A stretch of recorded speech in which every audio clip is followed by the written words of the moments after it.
The Scarecrow of Oz. Chapter 13. Glinda the Good and the Scarecrow of Oz.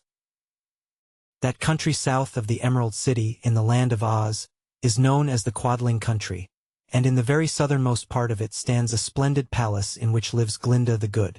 Glinda is the royal sorceress of Oz. She has wonderful magical powers and uses them only to benefit the subjects of Ozma's kingdom. Even the famous Wizard of Oz pays tribute to her, for Glinda taught him all the real magic he knows, and she is his superior in all sorts of sorcery.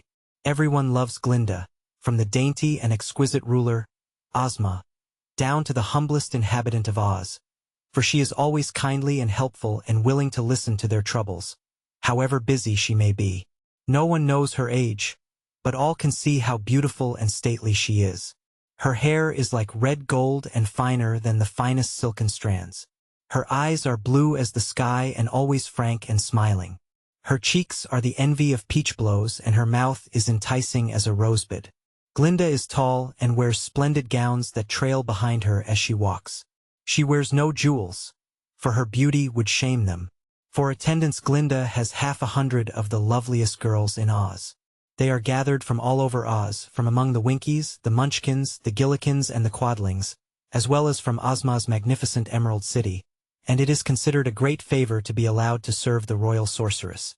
Among the many wonderful things in Glinda's palace is the Great Book of Records. In this book is inscribed everything that takes place in all the world, just the instant it happens, so that by referring to its pages Glinda knows what is taking place far and near, in every country that exists. In this way she learns when and where she can help any in distress or danger, and although her duties are confined to assisting those who inhabit the land of Oz, she is always interested in what takes place in the unprotected outside world. So it was that on a certain evening Glinda sat in her library, surrounded by a bevy of her maids, who were engaged in spinning, weaving, and embroidery, when an attendant announced the arrival at the palace of the Scarecrow. This personage was one of the most famous and popular in all the land of Oz. His body was merely a suit of Munchkin clothes stuffed with straw, but his head was a round sack filled with bran, with which the Wizard of Oz had mixed some magic brains of a very superior sort. The eyes, nose, and mouth of the Scarecrow were painted upon the front of the sack, as were his ears, and since this quaint being had been endowed with life, the expression of his face was very interesting, if somewhat comical. The Scarecrow was good all through, even to his brains, and while he was naturally awkward in his movements and lacked the neat symmetry of other people, his disposition was so kind and considerate and he was so obliging and honest, that all who knew him loved him, and there were few people in Oz who had not met our Scarecrow and made his acquaintance. He lived part of the time in Ozma's palace at the Emerald City, part of the time in his own corncob castle in the Winkie Country, and part of the time he traveled over all Oz, visiting with the people and playing with the children whom he dearly loved. It was on one of his wandering journeys that the Scarecrow had arrived at Glinda's palace, and the sorceress at once made him welcome. As he sat beside her, talking of his adventures, he asked, "What's new in the way of news?" Glinda opened her Great Book of Records and read some of the last pages. "Here is an item quite curious and interesting," she announced, an accent of surprise in her voice. "3 people from the big outside world have arrived in Jinxland." "Where is Jinxland?" inquired the Scarecrow. "Very near here, a little to the east of US, she said. "In fact, Jinxland is a little slice taken off the Quadling Country, but separated from it by a range of high mountains, at the foot of which lies a wide, deep gulf that is supposed to be impassable." "Then Jinxland is really a part of the land of Oz," said he. "Yes," returned Glinda, "but us people know nothing of it except what is recorded here in my book." "What does the book say about it?" asked the Scarecrow. "It is ruled by a wicked man called King Cruel, although he has no right to the title. Most of the people are good, but they are very timid and live in constant fear of their fierce ruler. There are also several wicked witches who keep the inhabitants of Jinxland in a state of terror." "Do those witches have any magical powers?" inquired the Scarecrow. "Yes, they seem to understand witchcraft in its most evil form, for one of them has just transformed a respectable and honest old sailor, one of the strangers who arrived there, into a grasshopper. This same witch, Blinky by name, is also planning to freeze the heart of a beautiful Jinxland girl named Princess Gloria. "Why, that's a dreadful thing to do!" exclaimed the Scarecrow. Glinda's face was very grave.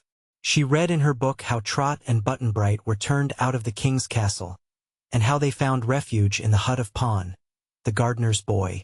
"I'm afraid those helpless Earth people will endure much suffering in Jinxland, even if the wicked king and the witches permit them to live," said the good sorceress thoughtfully. "I wish I might help them." "Can I do anything?" asked the Scarecrow anxiously. "If so, tell me what to do, and I'll do it." For a few moments Glinda did not reply, but sat musing over the records. Then she said, "I am going to send you to Jinxland, to protect Trot and Button-Bright and Captain Bill." "All right," answered the Scarecrow in a cheerful voice. "I know Button-Bright already, for he has been in the Land of Oz before. You remember he went away from the Land of Oz in one of our wizard's big bubbles." "Yes," said Glinda. "I remember that." Then she carefully instructed the Scarecrow what to do and gave him certain magical things which he placed in the pockets of his ragged munchkin coat. "As you have no need to sleep," said she, "you may as well start at once." "The night is the same as day to me," he replied, "except that I cannot see my way so well in the dark." "I will furnish a light to guide you," promised the sorceress. So the Scarecrow bade her goodbye and at once started on his journey. By morning he had reached the mountains that separated the Quadling country from Jinxland. The sides of these mountains were too steep to climb, but the Scarecrow took a small rope from his pocket and tossed one end upward, into the air. The rope unwound itself for hundreds of feet, until it caught upon a peak of rock at the very top of a mountain, for it was a magic rope furnished him by Glinda. The Scarecrow climbed the rope and, after pulling it up, let it down on the other side of the mountain range. When he descended the rope on this side he found himself in Jinxland, but at his feet yawned the great gulf, which must be crossed before he could proceed any farther. The Scarecrow knelt down and examined the ground carefully, and in a moment he discovered a fuzzy brown spider that had rolled itself into a ball. So he took 2 tiny pills from his pocket and laid them beside the spider, which unrolled itself and quickly ate up the pills. Then the Scarecrow said in a voice of command, "Spin!" and the spider obeyed instantly. In a few moments the little creature had spun 2 slender but strong strands that reached way across the gulf, one being 5 or 6 feet above the other. When these were completed the Scarecrow started across the tiny bridge, walking upon one strand as a person walks upon a rope, and holding to the upper strand with his hands to prevent him from losing his balance and toppling over into the gulf. The tiny threads held him safely, thanks to the strength given them by the magic pills. Presently he was safe across and standing on the plains of Jinxland. Far away he could see the towers of the king's castle, and toward this he at once began to walk.